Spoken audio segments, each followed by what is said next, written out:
క్రైస్తవుని హింసిస్తున్నటువంటి నేనా? ప్రభు యొక్క స్వరం ఎందే, ఆయన ప్రత్యక్షత వినదే, ఆ వెలుగును చూసింది నేనా? పాపపు అంధకారంలో ఉండిపోయిన నన్ను తన ఆశ్చర్యకరమైనటువంటి వెలుగులోకి తీసుకొచ్చాడు. ఆ వెలుగును చూడలేక కదా నాకు గుడితనం వచ్చింది. ఆ వెలుగులో నేను నడవలేకపోతున్నాను కదా, నా బ్రతికంతా అంధకారం అయిపోయింది.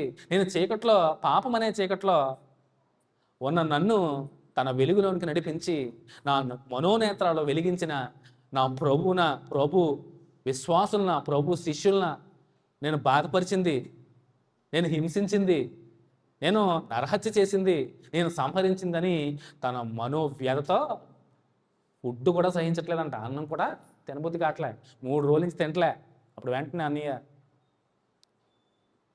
వెళ్ళినప్పుడు, తారసపడినప్పుడు, ఈ సందర్భం అంతా మీకు తెలిసిందే, నేను ఒకసారి వివరించాను. చూడండి, అప్పుడు ఆయన్ని ఏర్పరచుకున్నాను నేను అంటాడు. అప్పుడు అన్నయ్య కూడా షాక్ అయ్యి చూసి, ఏంటి ఈ సౌలున, చూడండి 13వ వచనం.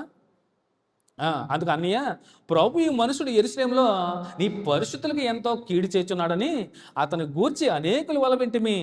ఇక్కడను నీ నామం బట్టి ప్రార్థన చేయవారందరినీ బంధించుటకు అతడు ప్రధాన యాజకుని వల్ల అధికారం పొంది ఉన్నాడని ఉత్తరమిచ్చాను. అందుకు ప్రభు, నీవు వెళ్ళము, అన్యజనుల ఎదుటను, రాజుల ఎదుటను, ఇజ్రాయేలు ఎదుటను నా నామము భరించుటకు ఇతడు నేను ఏర్పరచుకొనిన సాధనమై ఉన్నాడు. మనం కూడా ఒక సాధనం అయి ఉండాలి, అవునా? మనం కూడా క్రీస్తు ప్రభు యొక్క సాధనాలుగా ఉన్నాము. ప్రతి ఒక్క విశ్వాసి కూడా ప్రభు యొక్క సాధనాలుగా ఉన్నవారము, క్రీస్తు యేసు సైనికుల వలె ఉన్నాము. ఎప్పుడైతే సౌలుగా ఉన్నటువంటి పౌలు గారు ఈ ప్రత్యక్షతనంతా చూసి మనసు మారి ఏమయ్యాడు? రూపాంతరము చెందాడు. ఎంతలా అంటే, బ్రతుకుడు క్రీస్తే, నాకు క్రీస్తు కోసం నేను మరణించడానికి కూడా సిద్ధం.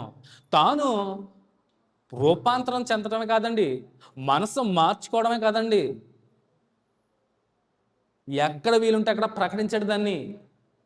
ఈవెన్ నా ప్రియ కుమారుడు తిమోతి, నా గత జీవితాన్ని ఒకసారి జ్ఞాపకం చేస్తున్నాను, నేను ప్రథమ పాపిని అంటాడు. భయంకరమైన స్థితిలో ఉన్నాను, తను ఎక్కడికి వెళ్ళినా కానీ నేను ఘోరమైన స్థితిలో ఉన్న నన్ను నా ప్రభు నన్ను ఆయన కృప చూపించాడు.